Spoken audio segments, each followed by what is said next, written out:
Bro Mishra ధాబాలో నీకేమి ఇష్టం అని చెప్పారు కదా. మిశ్రా ధాబాలో నాకు ఒకటే డిష్ ఇష్టము, అది వచ్చేసి కాజు చికెన్ పకోడీ.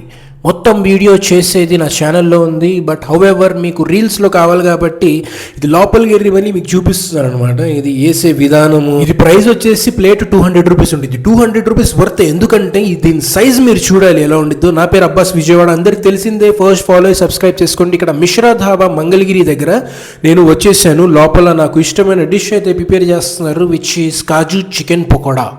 ఇది పకోడా ఎంత సైజ్ ఉండిద్దంటే నా చెయ్యి ఎంత ఉండిద్ది సైజ్, హ్యూజ్ బిగ్ పీసెస్ అనమాట. అందుకే దీనికి పెద్ద ఫ్యాన్ అయిపోయాను నేను. మళ్ళీ 3 times 4 times ఎప్పుడు వచ్చినా నేను 200-250 ఇచ్చి తినేస్తాను అప్పటికప్పుడు. 250కి ఇంకా ఎక్కువ పీసెస్ వస్తాయి, 200 రేంజ్లోనే ఉంది. మేకింగ్కి కిచెన్లో అలౌ చేశారు వీళ్ళు. మీరు ఎప్పుడైనా మిశ్రా ధాబా వచ్చి ఉంటే కంపల్సరీ కామెంట్ చేయండి. మంగళగిరి దగ్గర, ఇది హైవేలో ఉండిద్ది, విజయవాడ టు మంగళగిరి హైవే మధ్యలో ఉండిద్ది.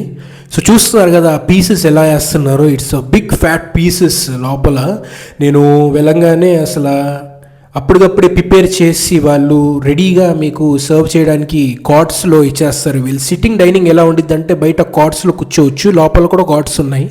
నైట్ టైం ఇంకా బాగుండిద్ది, లైటింగ్ అలా ఉండిద్ది. సో మీరు ఎప్పుడైనా మిశ్రా ధాబాకి వస్తే ఈ చికెన్ పకోడా కంపల్సరీ టేస్ట్ చేయండి, మీకు బాగా నచ్చిద్ది. మధ్యలో కాజూస్ వస్తూ ఉంటాయి, అసలు సూపర్గా ఉండిద్ది. అది మొత్తం నూనె మొత్తం పోయిన తర్వాత అలా చేసి ప్రెస్ చేసి మళ్ళీ డీప్ ఫ్రై చేస్తారు, డబుల్ టైం డీప్ ఫ్రై చేస్తారు. సూపర్గా ఉండిద్ది, క్రిస్పీగా ఉండిద్ది. ఇలాంటి మరిన్ని వీడియోస్కి ఫాలో చేయండి.